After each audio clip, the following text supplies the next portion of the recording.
എല്ലാവർക്കും നമസ്കാരം. പലരും ചോദിക്കുന്ന ഒരു ചോദ്യമാണ്, ഇപ്പോൾ നമ്മൾ മഹാകാളി ഹീലിങ്ങോ അല്ലെങ്കിൽ വേറെ എന്തെങ്കിലും പൂജകളോ അല്ലെങ്കിൽ അതുപോലെ ഹീലിംഗ് സംഭവങ്ങളൊക്കെ നമ്മൾ പോയി ചെയ്യുന്നു. ഇത് ചെയ്ത് കഴിഞ്ഞിട്ട് എത്ര ദിവസം അതിൻ്റെ എഫക്റ്റ് നിൽക്കുന്നു അതായത് ചോദിക്കുന്ന ചോദ്യമാണ്. അത് എനിക്ക് അതിനകത്തൊന്നും പറയാനില്ല, കാരണം നിങ്ങളുടെ സിറ്റുവേഷൻസ് അനുസരിച്ചിട്ടാണ്. ഇപ്പോൾ വേറെ സ്ഥായിയായി നിങ്ങൾക്കൊരു ശത്രു ഉണ്ട്, നിങ്ങൾക്ക് ബ്ലാക്ക് മാജിക്ക് അല്ലെങ്കിൽ ശല്യം ചെയ്യുന്ന ഒരാളുണ്ട്, നിങ്ങളെപ്പറ്റി മോശമായിട്ട് ചിന്തിക്കുന്ന ഒരാളുണ്ടെന്നുണ്ടെങ്കിൽ നിങ്ങൾക്ക് ഇടക്കിടക്ക് വന്നുകൊണ്ടിരിക്കും. പക്ഷേ ഇത് പഴയൊരു സാധനം, ഒരു സോള് പണ്ടേ ഇരിക്കുന്ന സോളിനെ എടുത്ത് മാറ്റി കൊടുക്കുകയാണെങ്കിൽ അയാൾക്ക് പിന്നെ ഒരു കുഴപ്പമുണ്ടാവില്ല. അയാൾ ശത്രുക്കളില്ലാത്ത ആളായിരിക്കാം, ചിലപ്പോൾ എല്ലാവരോടും അധികം കുഴപ്പത്തിനൊന്നും പോകാത്ത ഒരാളായിരിക്കാം. അത് നമ്മളോട് അല്ലെങ്കിൽ എങ്ങും തൊടാതെ ജീവിക്കുന്ന ഒരാൾ എന്ന് വെച്ച് കഴിഞ്ഞാൽ അധികം ആൾക്കാരോടൊന്നും കൂടുതൽ മിങ്കിൾ ചെയ്യാതെ ജീവിക്കുന്ന ആൾക്കാർക്കാണെങ്കിൽ വലിയ കുഴപ്പമുണ്ടാവാറില്ല. നമ്മൾ കൂടുതൽ അറ്റാച്ച്മെൻറ്റ്സ് ആളോട് വെച്ച് അവരോട് വഴക്കൊക്കെ വരുമ്പോഴാണ്, ചെറിയൊരു കാര്യങ്ങൾക്ക് വഴക്കിടുമ്പോഴൊക്കെയാണ് ഇങ്ങനത്തെ പ്രശ്നങ്ങളൊക്കെ തുടങ്ങുന്നത്. വലിയ വഴക്കിലേക്ക് പോകുന്നത് എമോഷണൽ സാധനം എന്ന് പറഞ്ഞാൽ ഭയങ്കര പ്രശ്നമാണ്. അപ്പോൾ അധികം ഒരുപാട് നമ്മൾ ഈ ഇങ്ങനെ പോകാതിരിക്കുന്നതാണ് നല്ലതെന്നാണ് എൻ്റെ ഒരു അഭിപ്രായം.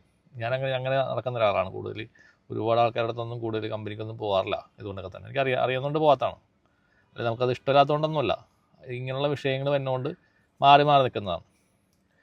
എന്നിട്ടും എനിക്ക് ഇതുപോലുള്ള ബുദ്ധിമുട്ടുള്ള പണികൾ കിട്ടാറുണ്ട്. എവിടെ നിന്നാണ് എന്താണെന്നൊക്കെ ഞാൻ കണ്ടുപിടിക്കാറുമുണ്ട്, അത് മാറ്റാറുമുണ്ട്. പക്ഷേ അതെല്ലാവർക്കും അങ്ങനെ മാറ്റാൻ പറ്റണമെന്നില്ല.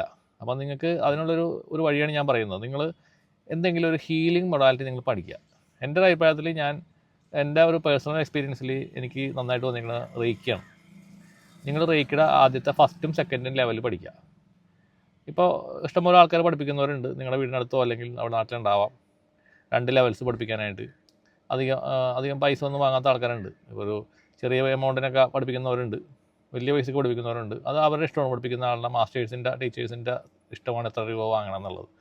നമ്മളത് ബാർഗെയിൻ ചെയ്തിട്ടൊന്നും കാര്യമൊന്നുമില്ല. അപ്പോൾ പക്ഷേ നല്ല രീതിയിൽ അഭിപ്രായമുള്ള, പോയി പഠിച്ച് നല്ല എക്സ്പീരിയൻസ് ഉള്ള ആൾക്കാരുടെ അടുത്ത് പോയി പഠിക്കുകയാണെങ്കിൽ അതായിരിക്കും നല്ലത്. അപ്പം അങ്ങനെ പഠിച്ചു കഴിഞ്ഞാൽ നിങ്ങൾ സെൽഫ് ഹീലിംഗ് ഡെയിലി ചെയ്യുക, മെഡിറ്റേഷൻ ഡെയിലി ചെയ്യുക, നിങ്ങൾക്ക് വലിയ കുഴപ്പമില്ലാണ്ട് പോകാൻ പറ്റും. ഒരുമാതിരി ഇതേപോലത്തെ ഉപദ്രവങ്ങൾ നിങ്ങൾക്ക് മാറിപ്പോകാനായിട്ട് സാധിക്കും. അപ്പോൾ ഇവിടെ റെക്കി, ഞാൻ 25 വർഷമായിട്ട് റെക്കി പഠിപ്പിക്കുന്ന ആളാണ്. എൻ്റെ അനുഭവം കൊണ്ട് പറയുന്നതാണ്. നിങ്ങൾക്ക് ഇഷ്ടമുള്ളിടത്ത് പോയിട്ട് നിങ്ങൾക്ക് പഠിക്കാം, ഒരു കുഴപ്പമില്ല. അപ്പോൾ അങ്ങനെ നിങ്ങൾക്ക് ലൈഫിൽ കുറച്ച് ലൈറ്റിലേക്ക് നിങ്ങൾക്ക് പോകാനായിട്ട് സാധിക്കും.